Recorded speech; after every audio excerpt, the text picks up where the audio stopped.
In The Art of War, Sun Tzu wrote, "The supreme art of war is to subdue the enemy without fighting."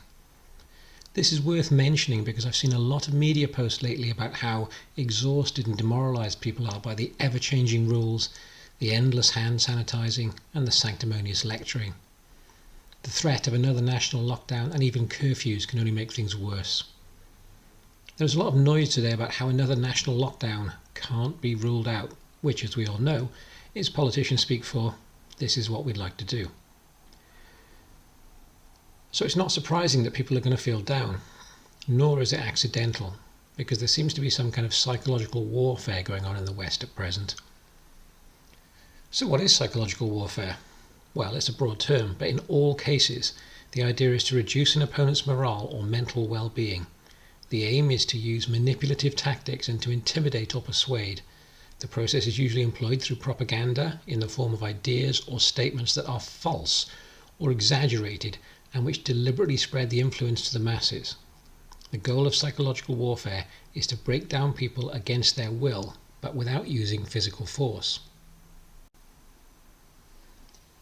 Well, that's all very well, but Western governments would never do that, right? It's just a conspiracy theory. Well, no, it's all too real, and here's the proof. In June 2015, NSA files leaked by Edward Snowden revealed details of the Joint Threat Research Intelligence Group, known as JTRIG. This is a group at GCHQ which covertly manipulates online communities. This is in line with JTRIG's goal, which is to destroy, deny, degrade and disrupt enemies by discrediting them, planting misinformation and shutting down their communications. Okay, maybe our security services disrupt foreign bad actors, but they never manipulate our own people, right? Sadly, no. On the website The Intercept, link below, in 2015, Glenn Greenwald and Andrew Fishman detailed how JTRIG tried to foster obedience and conformity. It goes on to say that documents published by The Intercept demonstrate how JTRIG is involved in efforts against online political groups that it considers extremist, Islamist activity in schools, the drug trade, online fraud and financial scams. Now, anyone who doubts the official narrative on face masks and lockdowns and all the rest is pilloried. We're ridiculed in the legacy media, denounced by politicians. We even have our own bespoke term of abuse. We're cove-idiots, apparently. Could they see us as an extremist political group? In March 2019, the Defence Science and Technology Laboratory, DSTL, part of the Ministry of Defence, was tendering to arms companies and universities for £70 million worth of assistance under a project to develop new methods of psychological warfare. The project is known as the Human and Social Science Research Capability.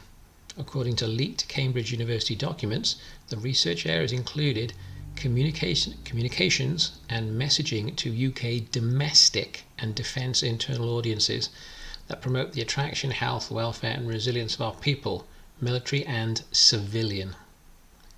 So we must ask ourselves this: is it impossible that JTRIG, DTSL or some other undisclosed part of the security services are active in this arena? I'll go back to Sun Tzu again, who said, "Let your plans be dark and impenetrable as night, and when you move, fall like a thunderbolt." So it's now clear they have the capacity, but why would the government do something like this? This is always the hardest question to answer, but it's generally a good idea to start with money. Now, I'm not suggesting any government minister or civil servant is taking bribes. It is, however, remarkable just how wealthy former politicians become when they leave office. There's a link below where you can see just how much former prime ministers can be paid for a single speech. Another link below says Tony Blair is reputedly worth $60 million. I guess he must have invented the iPhone or something. But I'm sure that's all above board and it's not a payoff for legislative favours or anything like that. So what can we do? Well, first and foremost, don't give up. There is far too much at stake. Stay positive, and if you feel yourself getting down, try and find something that gives a meaning or a purpose to your life. This could be the future of your children, it could be just doing the right thing, it could be a religious or spiritual belief, but find a higher purpose. You can draw remarkable strength from this. Many Christians I know draw great strength from their faith. Next, don't get stuck in the same old rut. Do something new, learn something.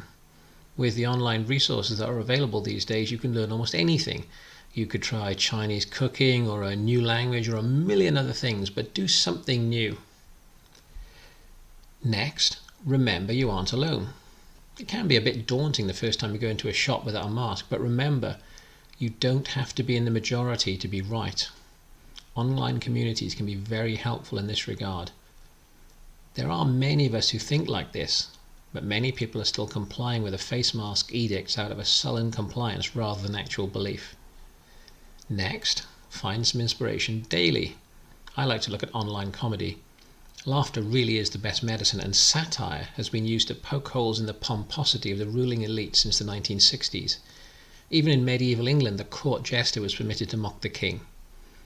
This is a necessary safety valve, so laugh at the absurdity of it all.